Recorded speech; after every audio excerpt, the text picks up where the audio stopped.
अतीक अहमद, मुख्तार अंसारी, इमरान मसूद, आज़म खां और उनके बेटे अब्दुल्ला, ये कुछ ऐसे मुस्लिम लीडर्स हैं उत्तर प्रदेश के अंदर जिनकी तूती बोलती है, जो लोगों के दिलों पर जो है राज करते हैं। लेकिन हम बात कर रहे हैं इस वीडियो में किसको एएमआईएम ने टिकट दिया, किसको नहीं दिया, किसको ऑफ़र किया, किसको नहीं किया, इन सारी चीज़ों के बारे में बातें करेंगे और किस तरीके से एएमआईएम चाहती है कि मुस्लिम लीडर्स एक प्लेटफॉर्म पर आए। इसीलिए बार-बार रिक्वेस्ट भी कर रहे हैं, ऑफ़र भी दे रहे हैं और कुछ लोग तो शामिल भी हो रहे हैं।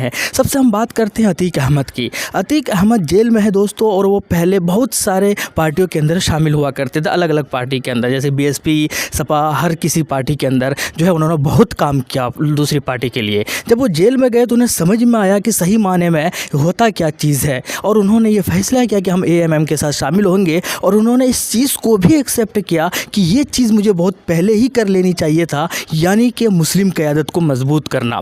खैर उन्हें समझ में आई, अल्लाह ने उन्हें तौफीक भी दिया, हिदायत भी दिया और एएमआईएम पार्टी ज्वाइन भी कर लिया, और वो चुनाव भी लड़ेंगे प्रयागराज से, और साथ के साथ उनकी वाइफ, उनकी बीवी, उनकी अहलिया शाइस्ता परवीन वो भी चुनावी मैदान के अंदर है। इसके साथ हम बात करते हैं दोस्तों इसके बाद मुख्तार अंसारी की। मुख्तार अंसारी को जब निष्कासित किया गया बीएसपी के द्वारा, जब मायावती ने उनको टिकट देने से मना कर दिया और उन्हीं जगह से जहाँ से वो बरसों से जीतते हुए आ रहे थे उन जगह पर दूसरे उम्मीदवार को उतारा मैदान के अंदर, तो मुख्तार अंसारी ने ये समझ लिया कि मुझे जो है अब बीएसपी वाले ने तो निकाल दिया, अब किधर जाए। मुख्तार अंसारी को ये ऑफ़र किया शौकत अली साहब ने, जो कि उत्तर प्रदेश के प्रदेश अध्यक्ष है एमआईएम पार्टी की तरफ से। उन्होंने ये मुख्तार अंसारी को कहा कि भैया आप हमारे साथ आ जाएं और आपका जहां से मन करे उत्तर प्रदेश के अंदर वहां से आप चुनाव लड़ सकते हैं, और जिनको मन करे उनको आप टिकट दे सकते हैं इस पार्टी की तरफ से, यानी एमआईएम पार्टी का टिकट दे सकते हैं। ये एक बहुत बड़ा ऑफ़र होता है दोस्तों, और ये बहुत बड़ी चीज़ होती है।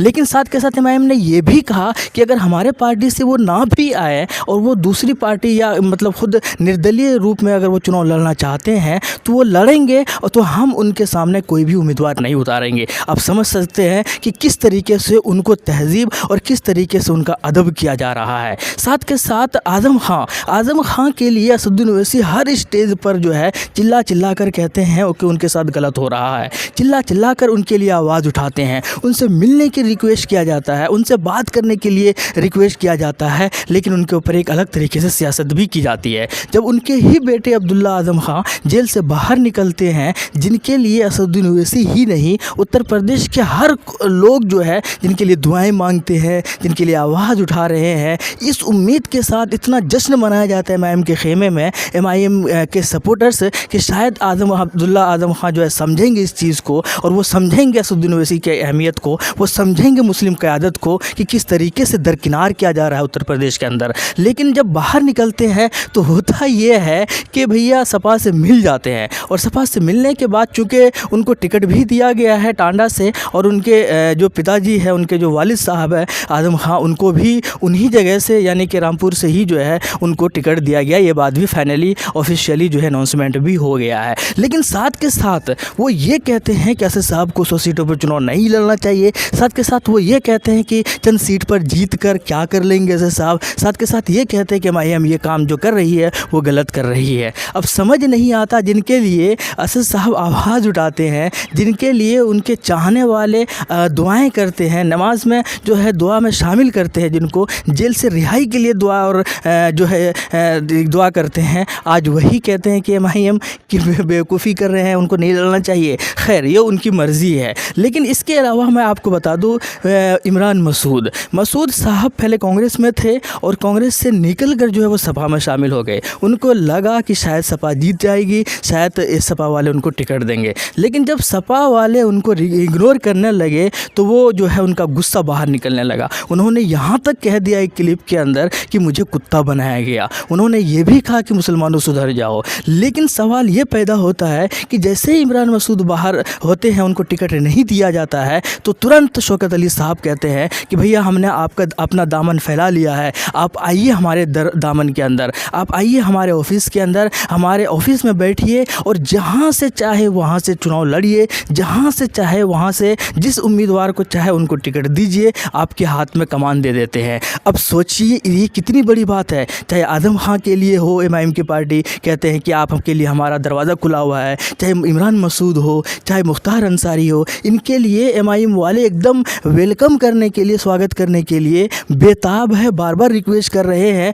एकदम जाकर कर रहे हैं, लेकिन फिर भी इनके कानों पर जू तक नहीं रेंगता। अब क्या MIM वाले क्यों रिक्वेस्ट कर रहे हैं? मेरा यही सवाल है, क्यों कर रहे हैं? इसीलिए कर रहे हैं ताकि मुस्लिम लीडर के साथ जो गलत हो रहा है वो एक जगह आएँ, एक मुस्लिम की आदत को मजबूत करें। ये मतलब नहीं है कि तफर्रकाबाजी फैलाना, ये मतलब नहीं है कि हिंदू मुस्लिम करना, लेकिन ये मतलब है, ये पर्पस है कि मुस्लिम लीडर जब एक साथ आएंगे ना तो कौम के जो रहबर है वो सही माने में सही काम कर सकेंगे। और इसी वजह से जनाब शौकत अली साहब यहाँ तक कह देते हैं कि आप आइए हमारे कुर्सी पर बैठिए और जहाँ से चाहे वहाँ से चुनाव लड़िए और जिनको चाहे उनको टिकट दीजिए। लेकिन फिर भी इनको समझ में नहीं आता है। मुझे तो समझ नहीं आता है कि आखिर ये लोग चाहते क्या है। क्या सही माने में कौम के ये लोग रहबर है? क्या सही माने में कौम के लिए लोग काम कर रहे हैं? मैं पर्सनली बता रहा हूँ इस चीज़ को, मुझे नहीं लगता दोस्तों, अगर सही माने में कौम की खिदमत करने की नीयत से अगर ये चुनावी मैदान के अंदर आते तो सही माने में ये ऐसी कमात को ज़रूर मजबूत करने की कोशिश करते।